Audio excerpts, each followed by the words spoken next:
So I was born in Portland in the year 1980. It is now 2016, and I've left Portland several times. While I was still in Portland and hosting Outside the Box TV, this last time, I spoke at great length about the social ills within Portland and also paid the price for it. And this video is about the Portland, Oregon of today. And it's been regular news, actually all throughout Portland's history as far as the homeless population. But right now you have some very severe circumstances that the current residents of Portland, both new and old, are going through. And it is unnatural for that many strangers to be living in such a dense place. And I try not to read too much of the Portland news. I still have the Real Portlandia Facebook page, and there's a few people that post, and it's all the same stuff. You know, more stories about sex predators, attempted abductions, local corruption, toxic air from stuff going on locally, from the warehouses, lead, arsenic, Fukushima aside. The area is becoming heavier, and the energy heavier, more archonic, and ultimately many of the people that are drawn to Portland are vampires in an energetic sense. And what Portland does is change a human being. There's a lot of counterfeit spirituality there that's based around what neighborhood you live in and the clothing you wear and how good a time you're having. And this has really clouded the consciousness of a lot of the Portlanders that are there to feed on those energies. Now, I've long come to believe, even before I left Portland, that there is some sort of spiritual mind control at play with a lot of people that think that move to Portland and you'll become enlightened or you have a spiritual experience. It reflects on society when you have such a pessimistic view of all other areas and people converge upon a single area like vampires, energy vampires, feeding on the energies of the city, which is really, in reality, something is feeding on them. The greed, the envy, the pain. So there's always been this divide between the have and have-nots in Portland. It's always been very, very clear to see. And I also believe that many people that are suffering from drug addiction and homelessness, chronic homelessness, I mean, there are some people out there that have stories of living on Portland streets for 15 years, 20 years, 25 years. There's something that has a hold of them in a way that no drug counselor will ever be able to explain and will ever touch with a 10-foot pole. And I've talked about it for years. They're under the control of something, and it's spiritual warfare. And Portland's history, as I've elaborated on before, the destruction of the land, the clearing of the forests, the Dante's Inferno, the brothels, the bringing the girls in, the first working girls, and all the nasty things that were done to unknowing dupes, miners, loggers, sailors, wound up in Portland to drink their earnings away, and some of them found their way through a trap door, shanghaied out to sea by the Willamette River, through Columbia, and out to Astoria. And Astoria, they have their own crimp game going on, and there's books that get into this.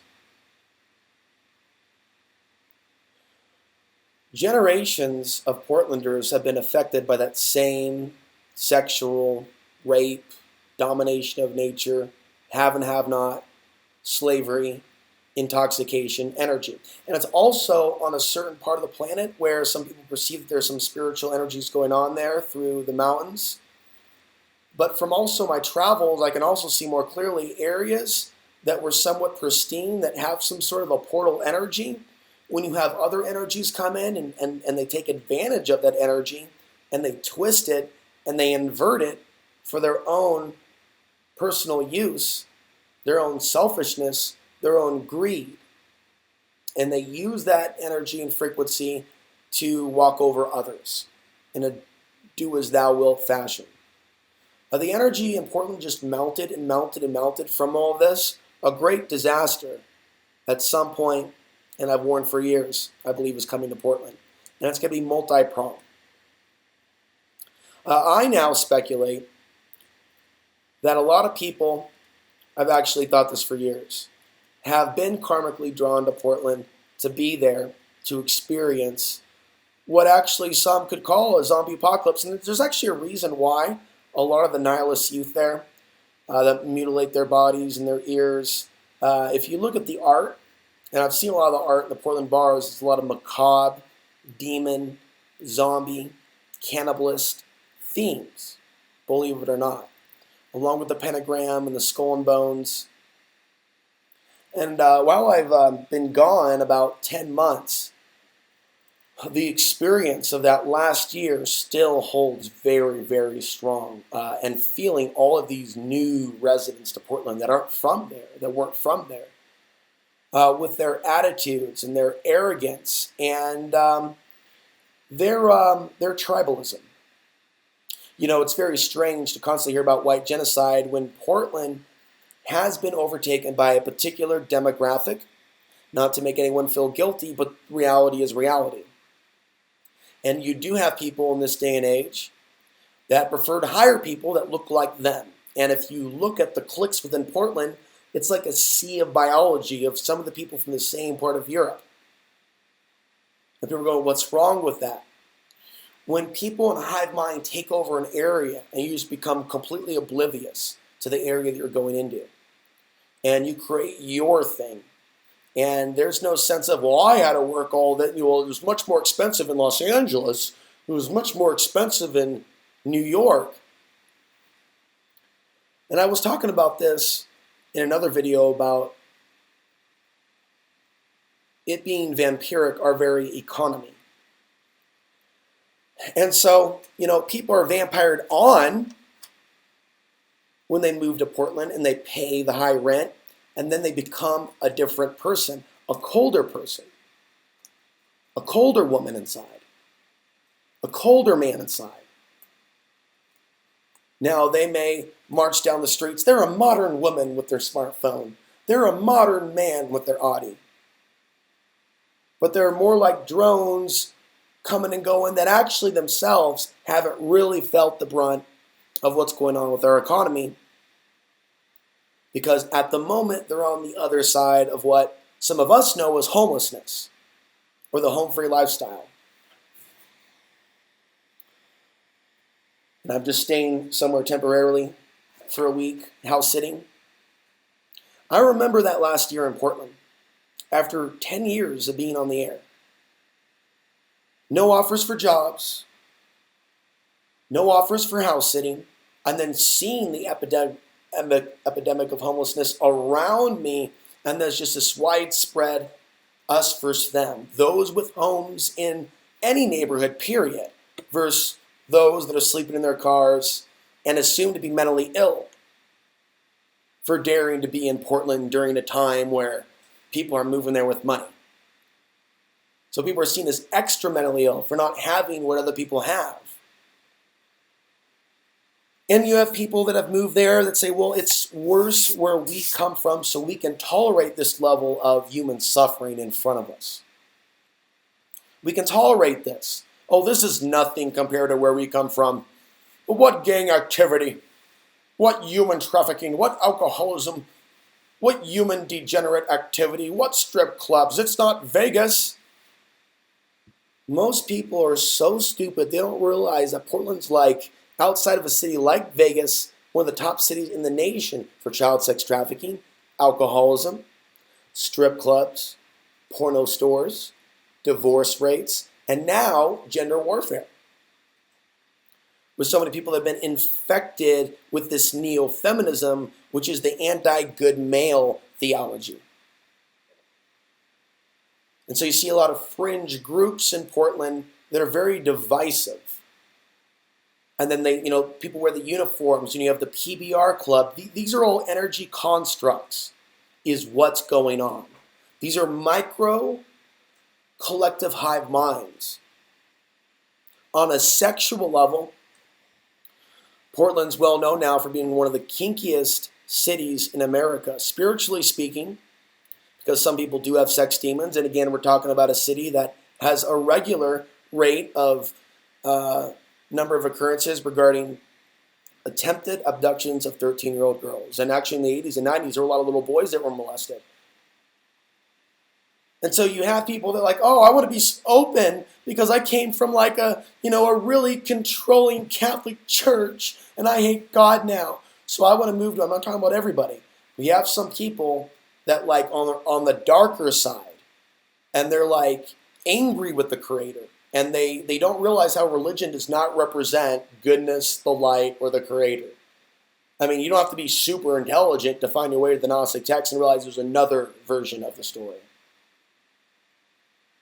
But I've met abused, oh, I was abused in the church, I hate God, and then just everything, all open. And then this whole polygamy wave. And what's really happening, there's actually a story that came out about STDs, syphilis, was high in Portland like last year. Certain types of individuals are connecting and sharing energy. And it's also important, if you're on the path, when you lay down with certain individuals, you can be infected by their energy. And so, through those years when I was in Portland, when I was doing some dating, talk about a lot of trial and error and cause and effect. And even the sense of sickness that I felt after being with certain women. And the lust and things that were said that I'll never repeat. And certain requests that were made of me I have not necessarily complied with. Certain far, far out rough sex requests I have not complied with. And I've actually seen some women get angry. And during that whole time, I'm on the air for 10 years. I'm talking about real women's rights, what's going on in the Middle East, human trafficking here at home, the economy, off-grid, communities and couples working together, not an orgy, not Rajneesh, but actually living within proximity, living in a world without police, like stuff like I talk about now, very similar. And on that note, in the earlier years, it really was more leaning towards New World Order, 9/11, police state, and at that time, Bush was the president. So I had a fairly large following and a good time slot. When Obama was elected, and people began to just become numb to the economic reality. See, one day I'm warning people about economic decline. Oh no, things are fine. And then once things happened, it was like it. And things were happening in a lot of your cities too, around the 2009, 10, 11, and with the solar cycle and how that somehow affects the archonic dark grid. You can also reference Dark City, the movie. Portland, slowly, and it wasn't overnight, rapidly disintegrated into a place where a lot of the good people that used to live there felt that they needed to get out. And then there were some people that I knew that were decent human beings. At one point, people with empathy. I left for a few years, came back, met some people that I haven't seen for years, old friends, and it was like talking to a corpse in some cases. And I could see how some of the people looked weaker and, just very aggravated about just the growth of Portland, but not really still like, well, what's the larger picture? And how is what's going down in Portlandia as a social experiment, how it's a micro for the macro. And it is a test subject lab, if you will, with Google's interest and high technology and other corporations. And don't forget about that building, the Hyatt Hotel in the South Riverfront District that is financed by the nation of China. And you have the toxic air, stories about the propane company. Now there's sinkholes. It's getting heavier and heavier, and it's as if, yes, people have been led there. They've been drawn there. Absolutely. I met a woman briefly that I got away from her once. She was like, well, I was told to come here and heal the land. I was in LA, and I had an out-of-body experience with an orb. and they told me to go to Portland.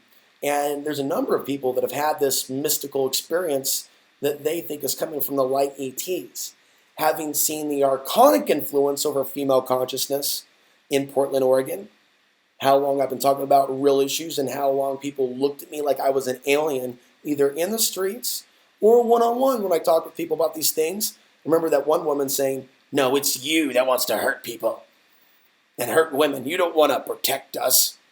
And it was a drunken rage she went into. I've mentioned the story many, many times. It was 2011, and it was occurring when I was undergoing a lot of archonic attack dealing with the Portland Preparedness Center. Helped a couple guys start what I wanted to be a self-sufficiency community center. They want to steer it to a price gouge survival store. And so that was another experience I had where I felt that spiritual warfare in Portland, where I was trying to do positive things, and it was like coming up on 2010, 11, 12, the vampiric energy was increasing. Opposition, roadblocks, and it was mounting with issues with roommates, and just find a place where I was accepted for who I was, even though I was on TV. And I noticed how people were infected with hardcore archonic. It's almost as if they were targeted, like fear, like if I were to be there or park there, that I would take advantage of them, or that the FBI or the government would put their house under surveillance. Now, it's true, I lived this life for 10 years, 11 years on the air, and the last few years were difficult economically, did the tiny home on wheels thing. But I watched people that were heartfelt several years ago treat me like I was mentally ill. Now, I don't mean to compare myself to the Buddha, but that walk of life, many of us have taken, where we go without and we're speaking our truth and the universe is providing for us. And we don't even necessarily have to beg with a begging bowl. Resources just come.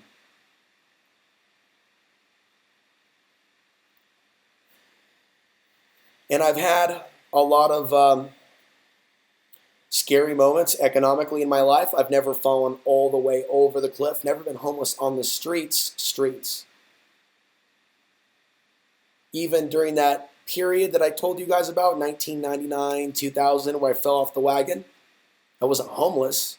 Somehow or another, I had massive universal spiritual help constantly to get back on the track. It was there.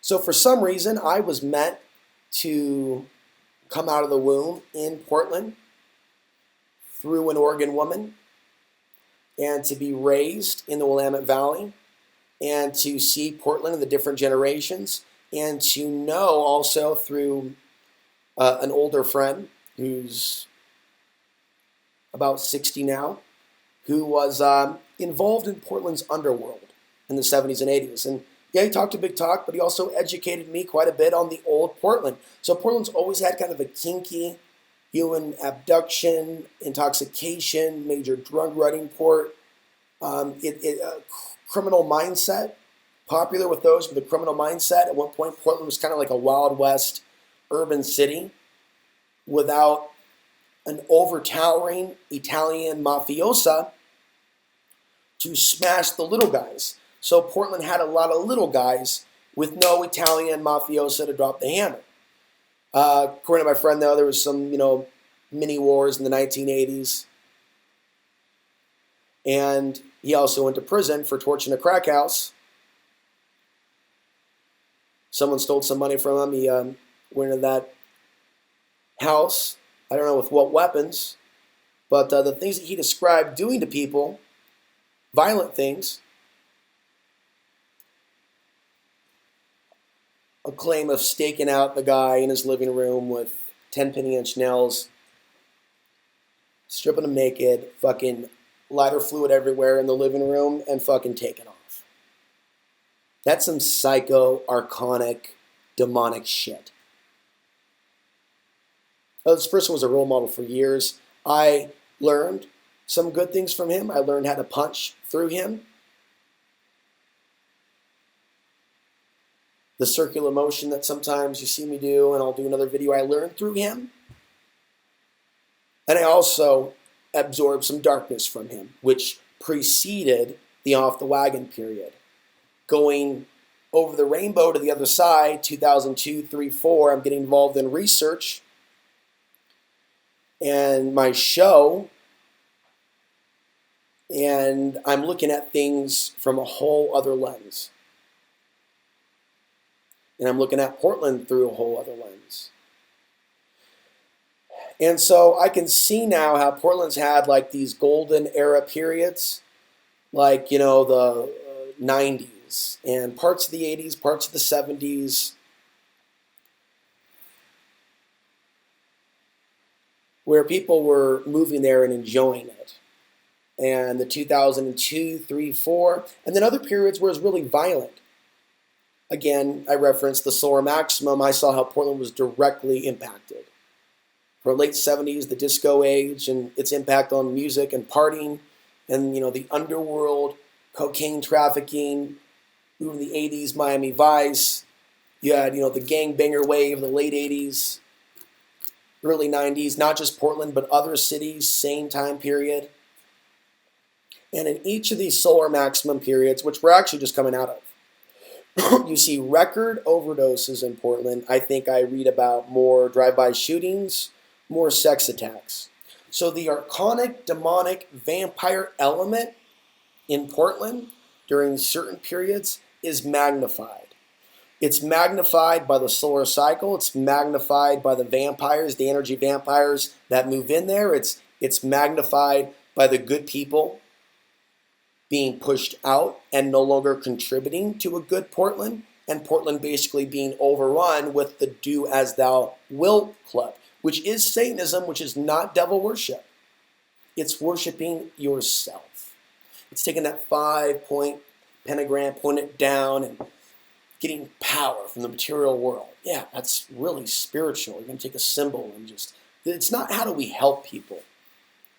It's not, hey, how do, say, the new residents in Portland that don't like to see the homeless sleeping outside their house, how can they get together and actually create a space for the homeless in Portland, especially the ones that aren't on meth, especially the ones that are homeless because they're broke, and actually give them a place to build something, or build a website, or write a book. Better yet, Pal's Books, you can write a book and have that print out pretty cheap. It's actually a new service. Someone homeless that I talked to at Lower Hearst Park told me about it. How many of you that are watching this that are foaming at the mouth that I'm popping your little progressive fairy tale Portlandia have actually talked to a genuine homeless person that's just not foaming at the mouth threatening you? How many of you just walked by that person and just wished that you moved to a city that didn't have that riffraff lying around? How many of you are conscious enough to realize that some people have gone mentally ill because they lost their homes, because of the way people treat them? And do you realize how many successful people at some point or other have hit the streets? And how many of you are really confident in your savings and your checking account? How many of you are one check away from living in your car? And society is so dysfunctional that it doesn't even realize why people are homeless. I mean, you're in a cell phone mania, Snapchat, Twitter, fake-ass Portlandia reality. And there's a reason why they're there. And there's actually a ratio of how fast the rents are increasing. There's something to be said about anyone's psychology that says it's anything but LA. It's anything but New York. Some people are actually subconsciously getting off on the fact that they get to live in Hawthorne, that they live in the Broadway district, that they live in Alberta. It's a religious experience. Come to Portland and get enlightened. More like come to Portland and have your energy vampired on. And learn how to vampire on other people's energy. Oh, enter the service industrial complex. And fewer service jobs and a mass influx of people with their resumes hoping to just get that job so they can pay their rent. Now, this constant paying of the rent, slave reality, changes people. The smart meters on their homes that they rent, they won't even own, changes them. The cell phone towers in your neighborhood, hey, Hawthorne, what is it, Southeast 45th, 46th, right there by the Thai restaurant? Here's looking at you, kid. It changes people. People not looking each other in the eye and looking at your fucking smartphone like that's God, like that's going to protect you when the lights go out if there's ever a solar flare or a cataclysm. Enjoy your neo-feminism. And so in that situation of dwindling jobs, cute chicks are preferred over men, especially older men. So many older men have been displaced because they're not wanted. This is not something I just made up. When I started talking about this in Portland, people were just out of their mind thinking that I was just hating on Portland when they're not even from Portland. I was born there at Good Sam in 1980. My grandmother was a nurse. My grandfather started Nagel floor covering in Aurora, Oregon, 25 miles south. Grew up in the country briefly as a younger man before moving into Portland officially at the age of 13. Even as a young kid, visiting my dad, the weekend dad, and I would wake up without a shower and walk around the street, I felt dirty. Young kid, sensitive, not knowing what I was feeling, I felt dirty around your Southeast 22nd and Clinton, your Southeast 23rd and Clinton. What you residents do not know, old and new, is that from day one, they have destroyed the Willamette River. And as metaphysical as some of you want to act like you are, when the rivers are contaminated and the first women of Portland were prostitutes and men were victimized, and you have all that around Old Town where a lot of people like to go and lose their shit, ironically, in the paranormal central of the Friday, Saturday night walk, the catwalk, the drunken fucking fuck walk of downtown Portland. It's sick. It's not safe. And you have people that are so gone upstairs. Without even doing any research, they move to Portland thinking, get ready for it. Portland would be a good place to raise their families. A safe place for Jennifer. A safe place for little Johnny. Yeah, until Jennifer and Johnny encounter the dark side and they're invited to partake. And unless you're raising your children about the real Portlandia, it is not difficult to bump into a situation where someone's offering you meth. It's not difficult to bump into a situation where someone you respected is actually doing a line of cocaine. It's not difficult to trip over someone who's mainlining a hit of heroin. And back to the solar cycles. They own all. All you have to do is do a little research and get outside your box of Neptune screwing Saturn with Uranus filming the whole thing for Fantasy Adult Video. During these solar maximum periods, people move into Portland and they move out of Portland. The energy in that Portland portal town is attracting some people when it's really dark, and it's repelling certain people that are of a higher consciousness that ultimately come under attack spiritually by even daring to remain in Portland. So there are also stories of people being drawn in and brought into this satanic web of greed and materialism and shake your ass and use your body while you can.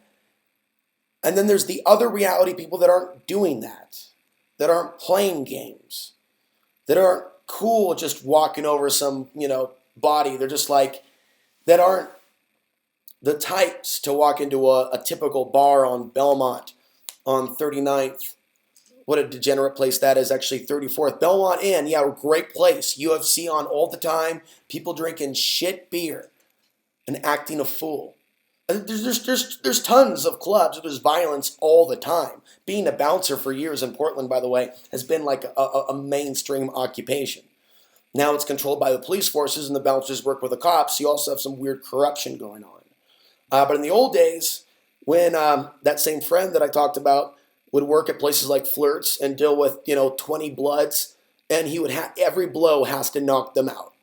And you're dealing with someone at that time that had a lot of power. And again, I got into his mind and saw his world.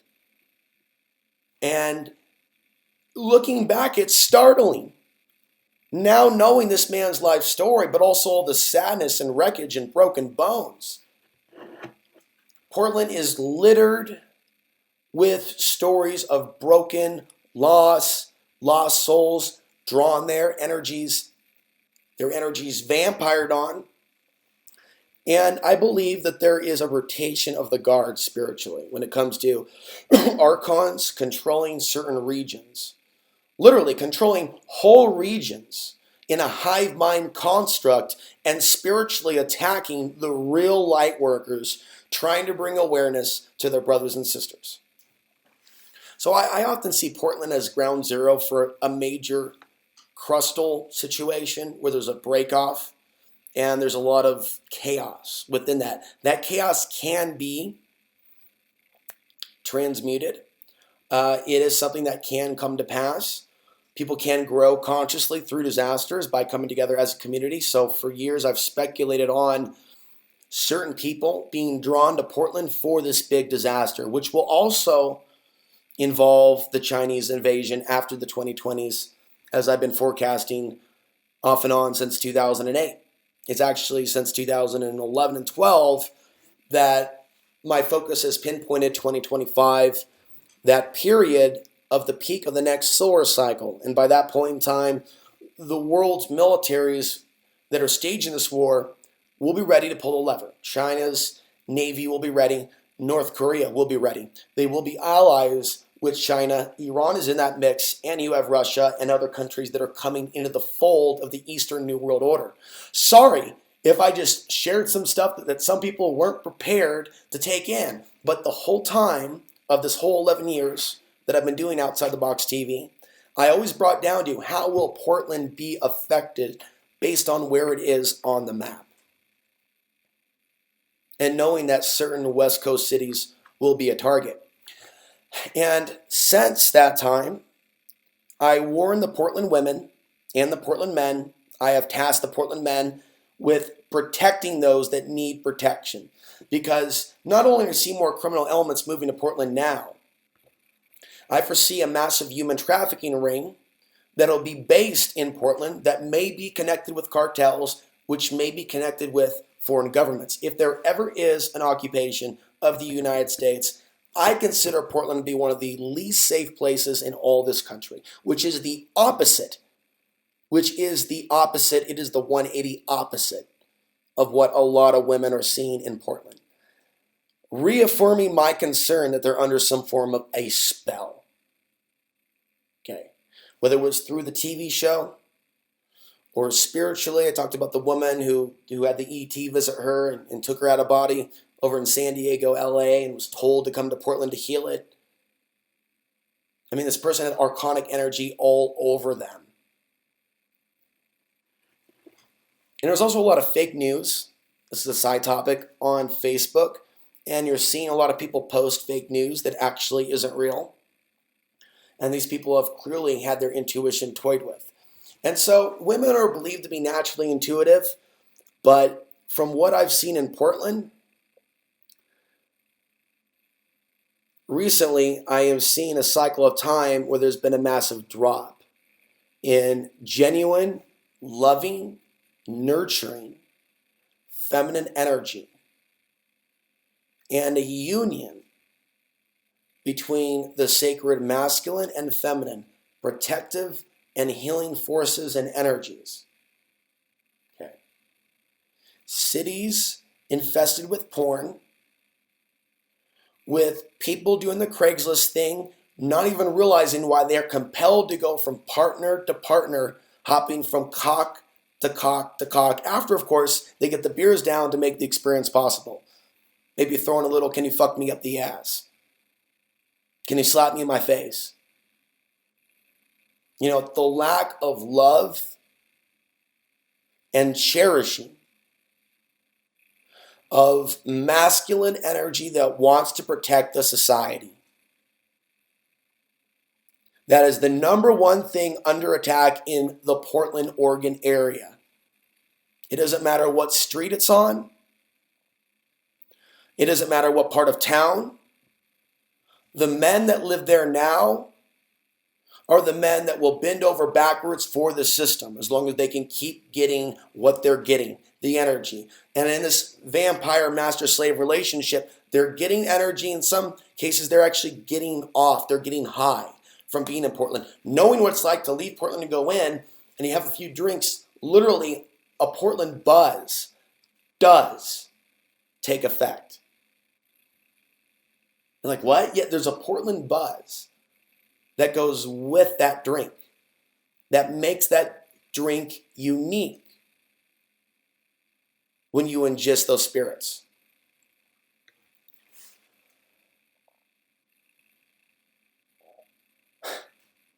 There's just so much that's just kind of coming to me and flooding through me. And a lot of it is stuff that I've said for years.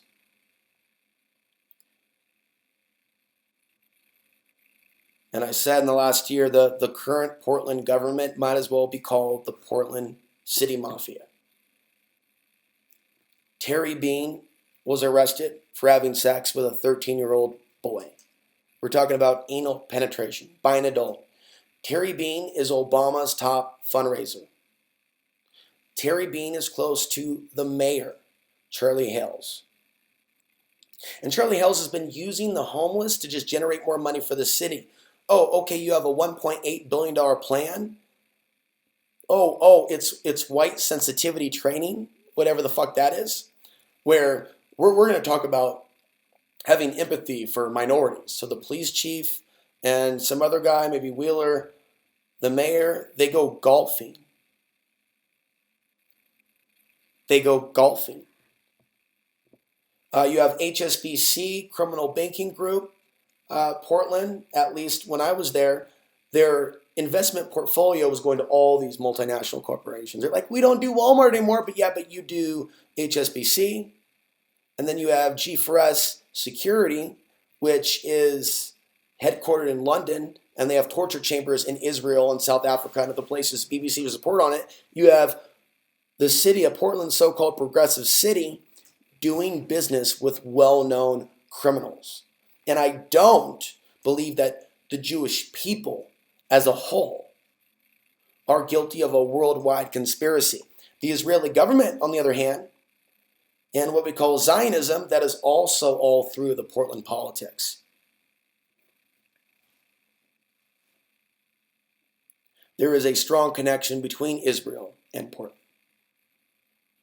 So isn't it interesting that you have in Portland a lot of phony progressives, you have a lot of phony hippies, you have a lot of angry people that have also brought their issues from their towns and communities, their rage at other people, also them being affected by the mainstream media and some of that poisonous music that they're listening to, and they've converged in Portland. And there are people that are just not tapped in, and so they're looking at what's happening in Portland. They don't know how to interpret it.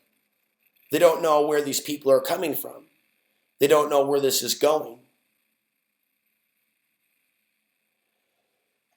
And there is not any real cohesive unity of the homeless population. It's actually dangerous to just jump into homeless communities and populations. When I lived in my tiny home on wheels, I stayed away from people that were struggling with heavy mental illness and drug addiction. So there is no effort on the part of the city other than putting money in certain areas and, get on welfare and claim disability and, we'll do this and build a tiny home thing, but never actually do it, but it'll make the Huffington Post.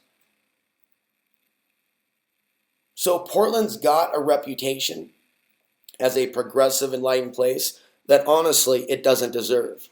All that praise of the fake Portlandia, all that really says is how fucked up these people let their own communities get. And in my opinion, higher consciousness, people actually connected with actual angels or beings of light leading them somewhere, they're not going to lead them to a place like Portland where there's an incoming disaster, potential military invasion, human trafficking, earthquake, crustal displacement, massive power outage, not enough food coming in out of the city, a potential for cannibalism. It's dense, and it's getting denser with the buildings going up.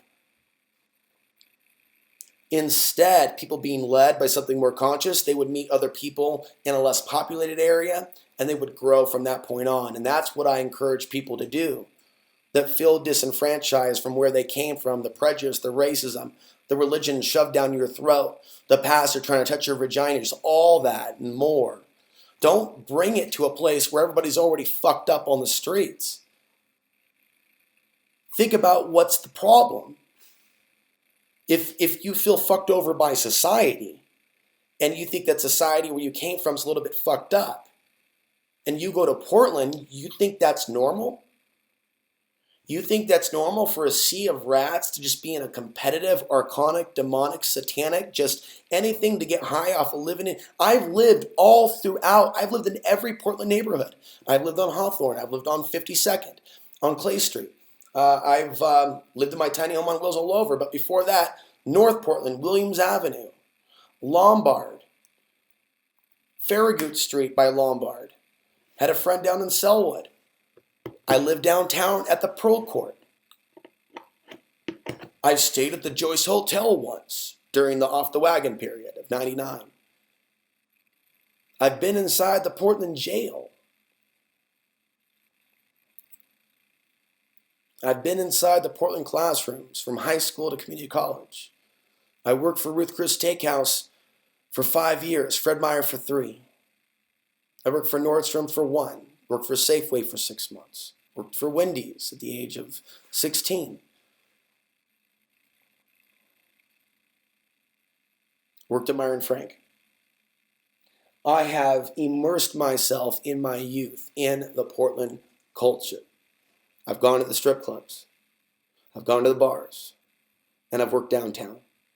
And I worked out at the gym. And I hung out with Portlanders. And I'm here at the age of 36 telling you, Portland is like this artificial construct worthy of studying even if you don't live in Portland and you think Portland just is like your place. It's still worthy of study because there's a lot of data that is now being accrued about what is happening to this number one parasite, Vampire City. What's happening to the women and their mental consciousness and the relationships, what's happening with STDs, what's happening with homelessness, what's happening with human trafficking and attempted rape and that dark energy that just flies through the night, undetected, that archonic energy that infects the intoxicated. There's a reason these people have been drawn there. And this video is going to reach one person that's going to help them get out of there. But a lot of you that are waking up to the Portland nightmare, you're still under a form of hypnosis. One person commented on my AlexAnswery.tv Facebook page, everything that you're saying is true and I'll never be able to leave. That's mind control. I've heard minorities say the whole world's racist, but Portland was open. It's changed. It used to be more open to the darker skin and friendlier. And you'll still see Indian, Black, and Hispanic people in hipster cliques because they're behaving in the way that they're expected to behave. So they're identified as a member of the tribe. So you see certain minorities that are with the dominant white cliques, and you look at the fashion and how they talk, and it's like they're working really hard to conform into someone else's matrix so they can feel like a hip Portlander. Have another American spirit, have another IPA. You're in Portland now. Shake that ass. Oh, little fight over here. Never mind that homeless guy. Was that a car crash? Sirens, ELF pollution, cell phones, chemtrails. Do you like that? Take a deep breath. Oh, those are just airplanes. Portland's not like number one for geoengineering because the jet stream moves across the country. Oh, I'm just making this up. I don't have 10 years of research on this topic. I haven't seen Portland change over the course of my life. What do I know, right? And what really brought it all home was seeing people throw me away for discussing the real Portlandia. All of a sudden, they're offended now. Well, am I talking about you? Did I mention your name? I'm discussing apathy to child sex trafficking. I'm discussing alcoholism. I'm discussing classism. I'm discussing tribalism. You can say you're a progressive hippie chick all you want. You're just a little clan, though, as far as I can see. And instead of a laugh at the bar, it's more like a cackle, like I have it. It's mine now. I embody the energy. So that's what they forget. You think it's a free lunch. You think that energy that you're vibing to is a free lunch. And you just go home and you go to sleep and you're a regular person. The rent apocalypse and things like this only expand class warfare and turn women deeper into prostitution theology in their relationships. How much money does he have? How big is his house? How stable is his job? And then, so as things get worse, instead of people unplugging, they go deeper into the matrix. And you have cuddle houses. You have $3,000 apartments. You have all of these things that are actually just scabs. None of those things are actually making anyone happy. And that's the ultimate point. I have never seen more miserable women in my life than the Portland, Oregon woman, than the scared one clutching her purse. Like all the times I've seen people look scared at me, whether it be my energy or there's an aspect of their genetics that subconsciously knows there's someone with Middle Eastern blood walking by them. And also on the fact of the kinky women that I've met and the lack of love. I wonder how many people oh, he's Middle Eastern, maybe he's like the rapist, super kinky type. And now that I realize like how sick and perverted this culture is and how out of touch it is with its heart center, that may be why certain people hooked up with me. There's also a period where energy vampires would enter my field, certain women, when I was on the air and I was still on the up and coming, and I was interviewing a lot of guests that you do not see on the mainstream media. And you can go to my YouTube channel and go to the interview playlist, and there's about 50 videos there, interviews all done in Portland, Oregon, including the one with Leon Nagant, where he saw in a dream in full detail at the age of 10, and he's had recurring dreams since of the Chinese-Russian assault on our homeland and China coming in through the West Coast. That was an historical moment for me in 2008 to put that information out on the Portland airwaves in an actual environment where years later this event could very well become a reality. And so people are really going to have to deal with that mind implant that the Portland spirit owns them, that the Portland Archon owns them, that they need to sell their body or they need to give all their time away. That includes men and women that work 40, 50, 60. The workaholic psychosis lives also in Portland alongside the homelessness and the drug abuse and the sex abuse. You have the workaholic, super professional, super freak thing going on. All about getting that mansion up in the hills and that west side, which is just loaded with wounded Indian energy. There's one thing that I've said for years about Portland, and it's that Portland is the city of the wounded goddess. And so now that the rivers are contaminated, the air is contaminated, the soil is contaminated, the trees are dying, decent Portlanders that were born there and other people that live there have been pushed out or they're suffering there. And you have this whole new wave of nihilists that are interested in the Portland religion because religion didn't work out for them as a kid. Now there's the Portland religion, move to Portland and become enlightened. If you don't co-sign to our bullshit, you're a sinner. You're a sinner. You're going to burn in hell. You're not going to come to our party. You're not going to, and it's that type of religious crusade that if you're not with us, saying that Portland's number one and everybody else is fucked up and this is the most peaceful place, if you're not on board with that, you're our enemy.